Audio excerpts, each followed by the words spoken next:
the Mistress Carrie Situation Report for September 11th, 2024. Skillet and Seether are headed to Roadrunner in Boston on Friday night, September 20th with Tim Montana and Royale Lynn. This is an all-ages show and tickets are on sale right now. Check the link in the show notes of this episode to get them. Black Label Society are back with a new single called The Gallows. The song is available across all major streaming platforms. In a recent interview, Black Label Society drummer Jeff Fab said, "I don't know when the album is going to get released, but I heard sometime in the new year, so I would assume that we're going to tour it. So we're working on it right now. Actually, I'm about to go to Zach's house in a few days to finish up a few more songs that he wrote, and then that's pretty much it. We've got a show in September. Then I would assume we're going to hit the road at some point." Billy Morrison, Corey Taylor, and Steve Vai have joined forces on the new song Incite The Watch, the new single, and a cutting-edge animated video from Billy's recently released solo album, The Morrison Project.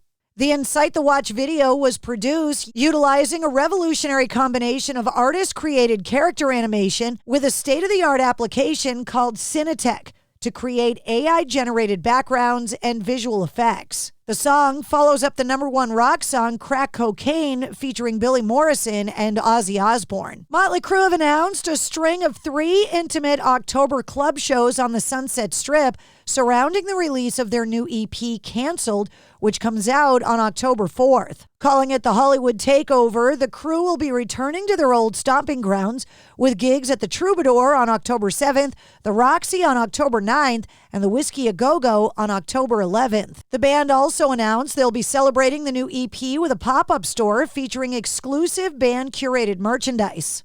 It opens the day before the first gig on October 6th at the Rainbow Bar and Grill on the Sunset Strip and will remain open through October 12th. They've also launched a new philanthropic project, the Motley Crue Give Back Initiative, which has the band partnering with different nonprofit organizations moving forward. Sevendust have revealed that guitarist Clint Lowry is going to be sitting out this leg of the upcoming tour.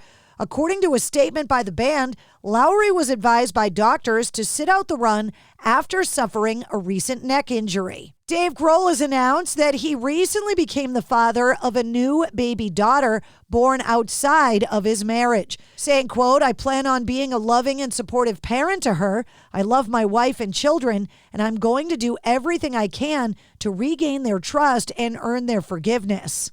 In a statement posted on his Instagram yesterday, he said, "We're grateful for your consideration toward all the children involved as we move forward together." Grohl has 3 daughters with his wife, Jordan Bloom. His eldest daughter, Violet, is a touring member of the Foo Fighters. The elusive Janis Joplin biopic is closer to a reality as Shailene Woodley has received commitment for $2.5 million in tax credits from the California Film Commission for the film.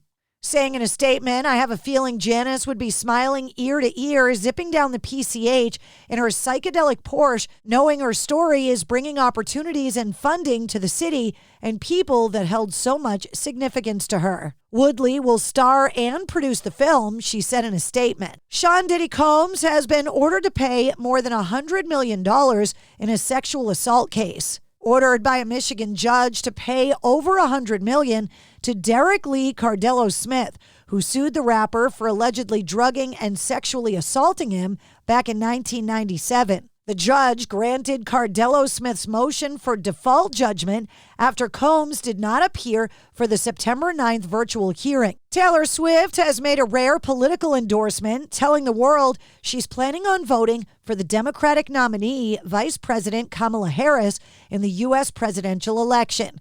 Saying in a statement online, "I'm voting for Kamala Harris because she fights for the rights and causes that I believe need a warrior to champion them." She continued, "I think she's a steady-handed, gifted leader, and I believe we can accomplish so much more in this country if we are led by calm and not chaos."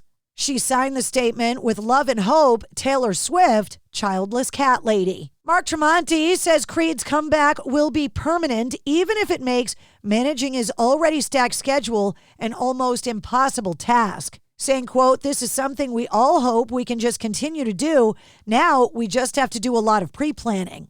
And Dream Theater have announced a North American leg of their 40th anniversary tour set for 2025.